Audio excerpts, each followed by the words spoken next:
Okay TV viewers అందరికీ కూడా hi. And ఇప్పుడు మనతో పాటు స్టూడియోలో హైదరాబాద్లో ఎన్నో కంపెనీస్కి కంపెనీ సెక్రటరీగా వర్క్ చేశారు. అలాగే ఇప్పుడు ప్రస్తుతంలో ఒక ప్రముఖ కంపెనీకి కూడా కంపెనీ సెక్రటరీగా వర్క్ చేస్తున్నారు. మరి ఆవిడెవరో కాదు, శిరీష గారు. హాయ్ అండి శిరీష గారు. నమస్తే అండి. ఎలా ఉన్నారు? బాగుంది. అయితే శిరీష గారు, ఇప్పుడు ఏంటంటే చాలా కంపెనీస్ ఉంటాయి కదా, ఇప్పుడు ఎన్నో కంపెనీస్ ఉంటాయి. ఆ కంపెనీస్ అన్నిటికీ కూడా రిజిస్ట్రేషన్ కంపల్సరీగా చేసుకోవాలా? రిజిస్ట్రేషన్ అంటే ఇప్పుడు మనం ఇండియన్ కాంటెక్స్ట్లో మాట్లాడుకుందాం. ఇప్పుడు ఇండియాలో ఈ కంపెనీ కింద రిజిస్టర్ చేసే విధానాన్ని ఇన్కార్పొరేషన్ అంటారు. జనరల్గా ఏ కంపెనీ అయినా చూస్తే కనుక అయితే ప్రైవేట్ లిమిటెడ్ కంపెనీ లేదా పబ్లిక్ లిమిటెడ్ కంపెనీ రెండు విభాగాల్లో ఏదో ఒక దానికి చెందింది అవుతూ ఉంటుంది. ఇప్పుడు మనం కాసేపు పబ్లిక్ లిమిటెడ్ గురించి మాట్లాడుకుంటే కనుక పబ్లిక్లో రెండు రకాలు ఉంటాయి. మళ్ళీ లిస్టెడ్ అంటారు, అన్లిస్టెడ్ అంటారు. మీకు వాడుక భాషలో ఈజీగా అర్థం అవ్వాలంటే కనుక మనకి national stock exchange, Bombay stock exchange, ఈ రెండు స్టాక్ ఎక్స్చేంజెస్ ఇండియాలో ఉన్నాయి.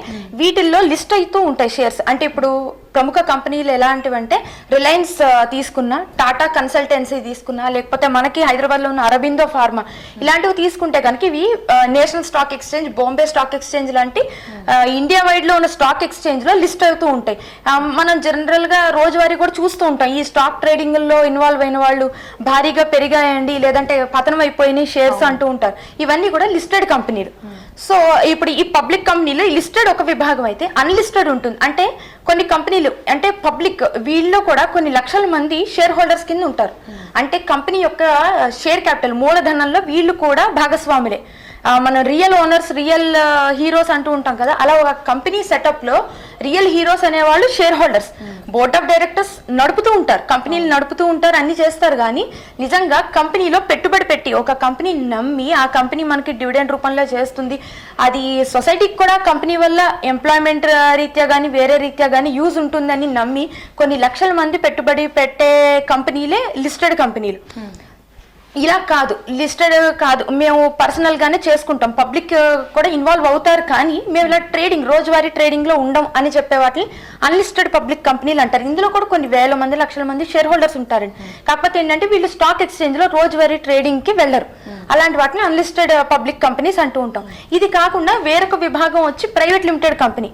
సపోజ్ దీనికి ఈజీగా చెప్పాలంటే మీరు మీ భర్త కలిపి ఒక కంపెనీ పెట్టాలనుకున్నారు, ప్రైవేట్ లిమిటెడ్ కంపెనీ పెట్టుకోవచ్చు. లేదా మీరు మీ ఫ్రెండ్ పెట్టుకోవాలనుకోవచ్చు, లేదంటే ఎవరైనా రిలేషన్ ఉండొచ్చు, ఉండకపోవచ్చు. ఇద్దరు మనుషులు కలిపి, కనీసం ఇద్దరు మనుషులు ఉండాలి, వారి విధంగా పెట్టుకునేదాన్ని ప్రైవేట్ లిమిటెడ్ కంపెనీ. సో ఈ పేర్లో చెప్పిన విధంగానే ప్రైవేట్ అంటే దీని వ్యవహారాలు మాత్రం బయట అన్ని చోట్ల దొరకవు. ఈ వాళ్ళు ప్రైవేట్గానే ఏ వ్యవహారం అయినా నడిపించుకుంటూ ఉంటారు. ఇంకొకటి ఏంటంటే ఇది పబ్లిక్ కంపెనీ అవ్వనివ్వండి, ప్రైవేట్ లిమిటెడ్ కంపెనీలు అవ్వనివ్వండి, ఇవన్నీ కూడా ఇండియాలో కంపెనీస్ చట్టం ఒకటి ఉంది. అంటే ఇంతకు ముందు కంపెనీస్ యాక్ట్ 1956 అని ఉండేది. అది ఇప్పుడు 2013లో ఇంకా కొంచెం స్ట్రింజెంట్ చేసి ఇప్పుడున్న సొసైటీకి, ఇప్పుడున్న కంపెనీ వ్యవహారాలను బేస్ చేసుకుని మరింత కట్టుదిట్టంగా కంపెనీస్ యాక్ట్ 2013 కింద వచ్చింది. సో ఇప్పుడు ఇండియాలో ఏ కంపెనీ రిజిస్టర్ చేసుకున్నా, let it be private company, public company, ఏదైనా సరే ఆ కంపెనీల చట్టానికి అనుగుణంగా, దాన్ని ఓవర్ రైడ్ చేయకుండా, రూల్స్ అండ్ రెగ్యులేషన్స్కి దానికి అనుగుణంగా మాత్రమే నడుచుకోవాల్సి ఉంటుంది. ఈ కంపెనీల చట్టం 2013 అనేది మినిస్ట్రీ ఆఫ్ కార్పొరేట్ అఫైర్స్ కిందకి వస్తుంది. అంటే దీనికి సంబంధించిన గవర్నమెంట్ విభాగం ఏంటంటే మినిస్ట్రీ ఆఫ్ కార్పొరేట్ అఫైర్స్. ఈ మినిస్ట్రీ ఆఫ్ కార్పొరేట్ అఫైర్స్ తను వచ్చి ప్రతిదీ ఇలా చేయండి, అలా చేయండి అని చెప్పలేదు. కాబట్టి కంపెనీల చట్టాన్ని ఇంట్రడ్యూస్ చేసింది. ఈ కంపెనీల చట్టాన్ని ఉల్లంఘించకుండా, అంటే కరెక్ట్ లాంగ్వేజ్లో చెప్పండి, ఓవర్ రైడ్, దాని రూల్స్ కానీ, రెగ్యులేషన్స్ కానీ, దాని ప్రొవిజన్స్ కానీ ఓవర్ రైడ్ చెయ్యకుండా కంపెనీలు అనేవి ఇండియాలో నడుచుకుంటూ ఉండాలి. ఓకే, అయితే ఇప్పుడు ఒక చిన్న డౌట్ అండి నాకు. ఒక్కలే అంటే పార్ట్నర్షిప్ లేకుండా, లేకపోతే ఎవరి సపోర్ట్ లేకుండా ఒక్కలే పర్సనల్గా స్టార్ట్ చేయాలి కంపెనీ అన్నప్పుడు ప్రాసెస్ ఎలా ఉంటుంది? అంటే ఇంతకు ముందు మన దేశంలో ఒక్కళ్ళు కంపెనీ పెట్టాలంటే అయ్యేది కాదండి. కానీ విదేశాల్లో ఒక టర్మినాలజీ కానీ, ఒక ప్రొసీజర్ కానీ ఉండేది. 1 పర్సన్ కంపెనీ అంటే ఒక్క మనిషే కంపెనీని స్థాపించుకుంటాడు. అతను ఒక్కడి మాట మీద కంపెనీ నడుస్తుంది. అంటే అతను ఒక్కడే సిగ్నేటరీ ఆ కంపెనీకి అనేది. కానీ అంతకుముందు మనకి 1956 యాక్ట్ అని చెప్పాను కదా, ఆ యాక్ట్ ఉన్నప్పుడైతే మనకి సౌలభ్యం ఉండేది కాదు.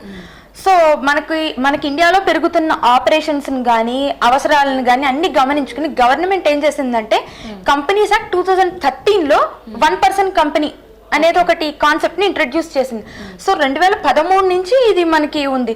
ఇప్పుడు ప్రతిసారి కూడా మనం జనరల్ గా రెగ్యులర్ గా బయట చూసినా కూడా ఒక్క మనిషి కూడా కంపెనీ పెట్టుకుంటాడు. ఇప్పుడు మీరే ఉన్నారు, మీరు ఒక్కరు కూడా ఒక కంపెనీ పెట్టుకోవచ్చు. మీకు వేరొకరు తోడు ఉండాలి అని ఆ అవసరం ఏం లేదు. మీరు ఒక్కళ్ళుగా పెట్టచ్చు. ఆ కంపెనీని ఒక 100 మంది ఎంప్లాయీస్, ఒక 10 మందే ఉండొచ్చు, 100 మందే ఉండొచ్చు, 1000 మంది వరకు కూడా నడుపుకోగలరు. అవంతా ప్రాసెస్ ఈజీగానే ఉంటుందా? ఈజీ అండి. లేదు, దానికి కూడా MCA ministry of corporate affairs కి ప్రొసీజర్ ఉంది, ఇన్కార్పొరేషన్ ప్రొసీజర్. ఆ ఇన్కార్పొరేషన్ ప్రొసీజర్ ద్వారా మీరు కంపెనీని రిజిస్టర్ చేసుకోవచ్చు. దీనికి లీగల్ శాంక్టిటీ కూడా ఏమీ తక్కువ ఉండదు. మామూలు ప్రైవేట్ లిమిటెడ్ కంపెనీస్ కి ఎంత అయితే ఉందో వ్యాలిడిటీ, ఈ 1% కంపెనీకి కూడా అంతే వ్యాలిడిటీ ఉంటుంది. శిరీష గారు, అయితే ఇప్పుడు మనం కంపెనీ డిపాజిట్స్ అని వింటూ ఉంటాం కదా, అసలు ఈ డిపాజిట్స్ అంటే ఏంటి? మంచి క్వశ్చన్ వేశారు. కంపెనీస్ యాక్ట్ లో మనకి డిపాజిట్ సంబంధించిన డెఫినేషన్ ఇచ్చాడండి. అంటే ఏంటంటే ఏదైనా ఒక లోన్ రూపంలో కానీ, లేదంటే డిపాజిట్ అనే పేరు రూపంలో కానీ, లేదంటే వేరే ఏ ఫామ్లో కంపెనీలోకి డబ్బు వచ్చినా కూడా అది డిపాజిట్ అంటున్నాడు.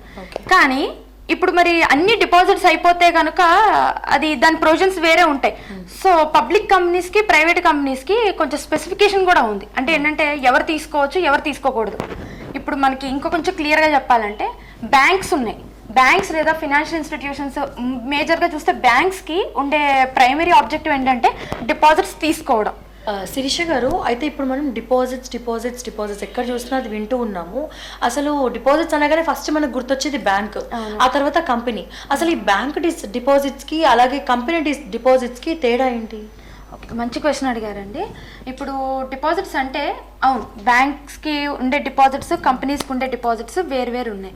ఇప్పుడు బ్యాంక్ డిపాజిట్స్ అంటే అది బ్యాంక్కి ఒక ప్రథమ కర్తవ్యం అని చెప్పొచ్చు. అంటే డిపాజిట్స్ తీసుకోవడం, డిపాజిట్స్ తీసుకున్న తర్వాత అవి లెండింగ్ లోన్స్ అనేది సెకండ్ ఇంకొక వర్క్ అనేది. ఇప్పుడు మరి కంపెనీ, ఇప్పుడు అదే విధంగా కంపెనీ కూడా డిపాజిట్స్ తీసుకుంటూ ఉంటే బ్యాంకులకి, కంపెనీలకి మనకి వ్యత్యాసం ఉండదు, రెండు ఒకటే పని చేస్తున్నట్టు. సో అందుకని ఏం చెప్పారంటే కంపెనీలకి డిపాజిట్స్ తీసుకునే దాని మీద ప్రొహిబిషన్ ఉంది. Companies act prohibition on acceptance of deposits అనేది ఒక సెక్షన్, మనకి సెక్షన్ 73 అనేది కంపెనీల చట్టంలో స్పెసిఫై చేస్తుంది. అంటే ఈ మాట విని అసలు మొత్తానికే ప్రొహిబిషన్ ఉందా అని అడుగుతారేమో. లేదు, దీనికి కొన్ని స్పెసిఫికేషన్స్ ఉన్నాయి. స్పెసిఫైడ్ పబ్లిక్ కంపెనీస్ అని ఉంటాయి. ఆ కంపెనీస్ అనేవైతే ఇష్యూ చేసుకోవచ్చు పబ్లిక్ డిపాజిట్స్. అవి కాకుండా వేరే కంపెనీలు అంటే ప్రైవేట్ లిమిటెడ్ కంపెనీలు, ఈ స్పెసిఫైడ్ దాంట్లో లేని, ఆ పర్వ్యూలో లేని పబ్లిక్ కంపెనీస్ అయితే కనుక ప్రొహిబిషన్ ఉంటుందండి. శిరీష గారు, అసలు ఈ స్పెసిఫైడ్ పబ్లిక్ కంపెనీస్ అంటే ఏంటి? స్పెసిఫైడ్ పబ్లిక్ కంపెనీస్ అంటే ఇందాక మనం తెలుసుకున్నాం కదా, ప్రైవేట్ కంపెనీ, పబ్లిక్ కంపెనీ ఉన్న డిఫరెన్స్ తెలుసుకున్నాం. సో ఈ స్పెసిఫైడ్ పబ్లిక్ కంపెనీస్ అంటే ఫస్ట్ ఇది ఒక పబ్లిక్ కంపెనీ అయ్యి ఉండాలి. ద సెకండ్ థింగ్ ఏంటంటే దానికి 2 కండిషన్స్ పెట్టింది కంపెనీల చట్టం అనేది. ఒకటి, దాని టర్న్ ఓవర్ 500 కోట్లు దాటి ఉండాలి, అంటే 500 కోట్ల కంటే తక్కువ ఉండకూడదు. సెకండ్ ఏంటంటే దాని యొక్క నికర విలువ అంటే నెట్వర్త్ అంటారు దాన్ని. నెట్వర్త్ అనేది 100 కోట్లకి తక్కువ కాకుండా ఉండాలి. ఈ కండిషన్స్ రెండు సాటిస్ఫై చేసిన కంపెనీలు ఏవైనా ఉంటే కనుక మినిస్ట్రీ ఆఫ్ కార్పొరేట్ అఫైర్స్ ప్రకారం కంపెనీల యాక్ట్ ని బేస్ చేసుకుని అవి పబ్లిక్ నుంచి డిపాజిట్స్ తీసుకోవడానికి ప్రొసీజర్ ఫాలో అవ్వచ్చు. అంటే ఒక ఎక్స్ట్రాడినరీ జనరల్ మీటింగ్ కానీ, యాన్యువల్ జనరల్ మీటింగ్ లో కానీ ఇది షేర్ హోల్డర్స్ కి ఈ విషయాన్ని తెలిపి వాళ్ళ అప్రూవల్ తీసుకున్న తర్వాత వాళ్ళు ఫర్దర్ గా ప్రొసీడ్ అవ్వచ్చు. ఓకే అండి, ఇదంతా బాగానే ఉంది. మరి ప్రైవేట్ కంపెనీస్ తీసుకోకూడదా? ప్రైవేట్ కంపెనీస్ తీసుకోకూడదా అంటే కనుక పబ్లిక్ నుంచి తీసుకోకూడదు. ఎందుకంటే మనం ఇందాక ఫస్ట్ డిఫరెన్స్ తెలుసుకున్నట్టు ప్రైవేట్ కంపెనీ పేర్లోనే ఉంది, అంటే అది క్లోజ్లీ హెల్డ్. అంటే ఇప్పుడు జనరల్ గా ఒక డైరెక్టర్స్ కానీ, వాళ్ళ రిలేటివ్స్ కానీ, లేదంటే అందులో ఉన్న షేర్ హోల్డర్స్ వరకు కనుక అయితే డబ్బులు తీసుకోవచ్చు. అంటే వాళ్ళు ఒక లోన్ రూపంలో కానివ్వండి, లేదంటే బాండ్స్ ఆర్ డిబెంచర్స్ ఇష్యూ చేస్తుంటారు, ఆ బాండ్స్ ఆర్ డిబెంచర్స్ రూపంలో కానీ, వేరే షేర్ క్యాపిటల్ కింద కానీ ఏ రకంగా అయినా తీసుకోవచ్చు. కానీ ఈ ప్రైవేట్ లిమిటెడ్ కంపెనీ అనేది పబ్లిక్ నుంచి, అంటే ఉన్న, అంటే అచ్చ తెలుగులో చెప్పాలంటే ముక్కు మొహం తెలియని వాళ్ళ దగ్గర నుంచి తెచ్చుకోకూడదు. ఇప్పుడు మన లిస్టెడ్ కంపెనీ, పబ్లిక్ కంపెనీస్ చూస్తే కనుక కొన్ని లక్షల మంది షేర్ హోల్డర్స్ ఉంటూ ఉంటారు. అంటే ఒకరితో ఒకరికి సంబంధం ఉండదండి. డైరెక్టరు ఎక్కడో నార్త్ ఇండియాలో ఉండొచ్చు, ఇక్కడ మనకి ఒక ఆంధ్ర తెలంగాణలో ఉన్న చిన్న పల్లెటూరులో ఉన్న వ్యక్తి కూడా షేర్స్ సబ్స్క్రైబ్ చేసుకుంటాడు. చేసుకున్న అతను షేర్ హోల్డర్ అవుతాడు. అంటే ఇప్పుడు ఈ నార్త్ ఇండియాలో ఉన్న లేదా ఢిల్లీలో ఉన్న వాళ్ళ దగ్గర నుంచి వీళ్ళకి సంబంధం ఉండదు. ఇప్పుడు మనం ప్రైవేట్ లిమిటెడ్ కంపెనీలో చూసుకుంటే కనుక అందరూ దగ్గర వాళ్ళు, మాక్సిమం దగ్గర వాళ్ళు ఉంటారు. అంటే ఇది క్లోజ్లీ హెల్డ్ గా నడుస్తూ ఉంటుంది. అయితే డైరెక్టర్ల యొక్క రిలేటివ్స్ ఎవరైనా ఉంటే వాళ్ళు, లేదంటే ఇప్పుడు మనకి అదే కంపెనీలో షేర్ హోల్డర్స్ కింద రిజిస్టర్ ఆల్రెడీ చేసుకున్న వాళ్ళు ఉంటే వాళ్ళ మధ్యనే జనరల్ గా ఈ షేర్ క్యాపిటల్ కానీ లోన్ కానీ నడుస్తూ ఉంటుంది. ఈ ప్రైవేట్ లిమిటెడ్ కంపెనీస్ కూడా అరే మన వాళ్ళ దగ్గర నుంచి తెచ్చుకోవచ్చు అన్నారు కదా అని ఎంత అంటే అంత తెచ్చుకోవడానికి ఉండదు. Share capital is the maximum limit. ఇప్పుడు శిరీష గారు, మీరంటే ఒక కంపెనీ సెక్రటరీ కాబట్టి, సిఎస్ కాబట్టి వర్క్ చేశారు కాబట్టి మీకు దీని మీద అవగాహన ఉంది, దేన్ని నమ్మచ్చు దేన్ని నమ్మద్దు అని. కానీ జనాలకి ఈ కంపెనీలో డిపాజిట్స్ పెట్టచ్చు, ఈ కంపెనీలో పెట్టద్దు అని డిఫరెన్స్ ఎలా తెలుసుకోవాలి, వాళ్ళు ఎలా అప్రోచ్ అవ్వాలి?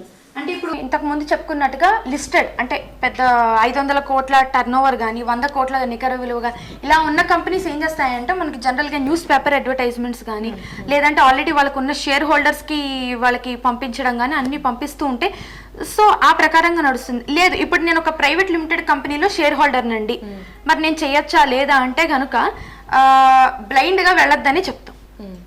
వీళ్ళు ఆల్రెడీ షేర్ హోల్డర్ గా ఉన్నారు, ఆ కంపెనీకి డైరెక్టర్స్ వాళ్ళు పర్సనల్ గా తెలుసున్నప్పుడు వాళ్ళతో వీళ్ళు మాట్లాడుకుని ఎంతవరకు లీగల్ వ్యాలిడిటీ అనేది ఉందో చూసుకుని మనం చేసుకోవచ్చు. అలా కాకుండా ముక్కు మొహం తెలియని కంపెనీ నుంచి మాకు ఆఫర్ వచ్చింది అంటే కనుక నా పర్సనల్ అడ్వైజ్ ఏంటంటే మీకు తెలిసిన ఫినాన్షియల్ అడ్వైజర్స్ కానీ లేదంటే చార్టర్డ్ అకౌంటెంట్స్, కంపెనీ సెక్రటరీస్ ఎవరైనా ప్రొఫెషనల్స్ ని అప్రోచ్ అయ్యి వాళ్ళ అడ్వైజ్ మేరకు మీరు ముందుకెళ్ళడం అనేది బెటర్. అంటే నేను చెప్పేది ఏంటంటే ఒక గల్లీ కంపెనీ ఉందండి, మా వెనక వీధిలో ఒక కంపెనీ ఉంది, లేదా మా ముందు వీధిలో ఒక కొత్తగా ఒక చిన్న కంపెనీ ఎండ్కో అని చెప్పి పెట్టేస్తూ ఉంటారు. అంటే అది యాక్చువల్లీ ఏంటంటే ఒక ఫర్మ్ కూడా ఎండ్కో అని పెట్టేది అలవాటు ఉంది. అలా పెట్టేసి ఇది ఒక కంపెనీ అండి అక్కడ మేము వేసేయచ్చా చేసేయచ్చా అంటే కనుక అలా బ్లైండ్ గా వెళ్ళకూడదు ఎప్పుడైనా సరే. అడ్వైజరీ ఏంటంటే మీ ఫినాన్షియల్ అడ్వైజర్స్ లేదంటే professionals like chartered accountants, company secretaries వీళ్ళని ఒకసారి లేదంటే సర్టిఫైడ్ ఫినాన్షియల్ ప్లానర్స్ వీళ్ళందరినీ అప్రోచ్ అయ్యి వాళ్ళ అడ్వైజ్ మేరకు మీరు ముందుకెళ్ళడం అనేది బెస్ట్ ఆప్షన్. శిరీష గారు, అసలు ఈ ప్రైవేట్ లిమిటెడ్ కంపెనీస్ అని అంటూ ఉంటాం కదా, ప్రైవేట్ లిమిటెడ్ కంపెనీస్లో అసలు డబ్బు ఏ విధంగా తీసుకోవచ్చు? ఓకే, అంటే ఇప్పుడు డిపాజిట్ అవ్వకుండా కంపెనీల చట్ట ప్రకారం వాళ్ళు తీసుకోవచ్చు అంటే కనుక షేర్ క్యాపిటల్ అండి. ఇప్పుడు వాళ్ళు ఆల్రెడీ ఉన్న మెంబర్స్ ఎవరైతే ఉన్నారో వాళ్ళ దగ్గర నుంచి షేర్ క్యాపిటల్ రూపంలో కంపెనీ డబ్బు తీసుకోవచ్చు. అంటే ఇప్పుడు డిపాజిట్ అవ్వకుండా కంపెనీల చట్ట ప్రకారం వాళ్ళు తీసుకోవచ్చు అంటే కనుక షేర్ క్యాపిటల్ అండి. ఇప్పుడు వాళ్ళు ఆల్రెడీ ఉన్న మెంబర్స్ ఎవరైతే ఉన్నారో వాళ్ళ దగ్గర నుంచి షేర్ క్యాపిటల్ రూపంలో కంపెనీ డబ్బు తీసుకోవచ్చు. లేదు కంపెనీ మెంబర్స్ కాదు వేరే రూపంలో బయట అవుట్ సైడర్స్ అంటే కనుక ఆల్రెడీ ఉన్న మెంబర్స్ పర్మిషన్ తీసుకుని కొన్ని ప్రొసీజర్ ఉంది, అంటే అలాట్మెంట్కి సంబంధించిన ప్రొసీజర్ ఉంది, అది ఫాలో అయ్యి వాళ్ళు తీసుకోవచ్చు. ఇంకా సెకండ్ ఏంటంటే ఇప్పుడు బ్యాంక్స్ నుంచి మనం వింటూ ఉంటాం గవర్నమెంట్ నుంచి లోన్స్ వచ్చాయి అంటే మేబీ ఎంఎస్ఎంఈ లోన్స్ తీసుకోండి, లేదంటే సెంట్రల్ గవర్నమెంట్ కానీ స్టేట్ గవర్నమెంట్ కానీ ఏదైనా ఒక సబ్సిడీ విధానంలో కానీ ఏదైనా రూపంలో కంపెనీకి డబ్బు వచ్చింది ఆ విధంగా యాక్సెప్ట్ చేసుకోవచ్చు. లేదండి వాళ్ళు కంపెనీలో ఎక్స్పాన్షన్ ఆఫ్ ఆపరేషన్స్ కోసం అని బ్యాంకర్స్ని కానీ లేదంటే ఏదైనా ఫినాన్షియల్ ఇన్స్టిట్యూషన్ సపోజ్ ఎస్బీఐకి వెళ్ళారు, హెచ్డిఎఫ్సికి వెళ్ళారు, ఐడిబిఐ, ఐసిఐసిఐ ఇలా కంపెనీలు లోన్లు తీసుకుంటాయి, అది కూడా యాక్సెప్టబుల్ వే, అలా కూడా తీసుకోవచ్చు. ఇందాక చెప్పుకున్నట్టుగానే డైరెక్టరే ఉన్నాడు, నేనే నా డబ్బు తెచ్చి పెట్టాలనుకుంటున్నానమ్మా కంపెనీలోకి అనుకుంటాడు, తెచ్చి పెట్టుకోవచ్చు. కానీ అతను వేరొక చోట నుంచి అప్పు చేసి తెచ్చుకోకూడదు, అతను ఓన్ ఫండ్ నుంచి తెచ్చి కంపెనీలో పెట్టాల్సిన అవసరం ఉంటుంది. షేర్ హోల్డర్స్ ఆల్రెడీ ఉన్న వాళ్ళ దగ్గర కూడా ఇందాక చెప్పుకున్నట్టు వాళ్ళ దగ్గర నుంచి కూడా తీసుకోవచ్చు, కాకపోతే దానికి కూడా కొన్ని లిమిట్స్ ఉన్నాయి. ఇవన్నీ స్పెసిఫైడ్ వేస్, ప్రాబ్లం లేదు ఒక డిబెంచర్ ఇష్యూ చేయాలనుకుంటోంది కంపెనీ, దానికి కూడా కొన్ని కండిషన్స్ ఉన్నాయి, ఆ కండిషన్స్ సాటిస్ఫై చేస్తూ డిబెంచర్ రూపంలో కూడా తెచ్చుకోవచ్చు. ఇవన్నీ కూడా లేదు మా కంపెనీ అమెరికాలో కూడా మేము ఆపరేషన్స్ ఉన్నాయండి, లేకపోతే వేరే కంట్రీస్లో ఆపరేషన్స్ ఉన్నాయి, అక్కడ ఫారిన్ గవర్నమెంట్ నుంచి కూడా మాకు ఏమైనా డబ్బులు వచ్చేది ఉంది, లేదంటే వాళ్ళు లోన్ ఇస్తున్నారు ఫారిన్ గవర్నమెంట్ నుంచి, అక్కడి నుంచి కూడా తెచ్చుకోవచ్చు. కాకపోతే ఫారిన్ డైరెక్ట్ ఇన్వెస్ట్మెంట్ విదేశీ పెట్టుబడుల రూపంలో కొన్ని ప్రొసీజర్స్ నార్మ్స్ ఉంటాయి, ఆర్బీఐ కన్సల్టేషన్లో చేయాల్సి ఉంటుంది, అవన్నీ చేసుకుని వాళ్ళు తెచ్చుకోవచ్చు. అవన్నీ డిపాజిట్స్ కింద రావు, acceptable way of getting money into the private limited company. Okay, మరి వీళ్ళు గవర్నమెంట్కి ఇన్ఫార్మ్ చేయాల్సి ఉంటుందండి? అవునండి. ఇంతకుముందు చెప్పుకున్నట్టుగా మినిస్ట్రీ ఆఫ్ కార్పొరేట్ అఫైర్స్ అనేది రెగ్యులేట్ చేస్తూ ఉంటుంది. కంపెనీస్ యాక్ట్ ద్వారా కంపెనీలో రెగ్యులేట్ చేస్తూ ఉంటుంది. సో ఆబ్వియస్ గా కంపెనీలో ఏ విషయ వ్యవహారం జరిగినా కూడా అది మినిస్ట్రీ ఆఫ్ కార్పొరేట్ అఫైర్స్ కి ఇన్ఫర్మేషన్ అయితే వెళ్తూ ఉండాలి.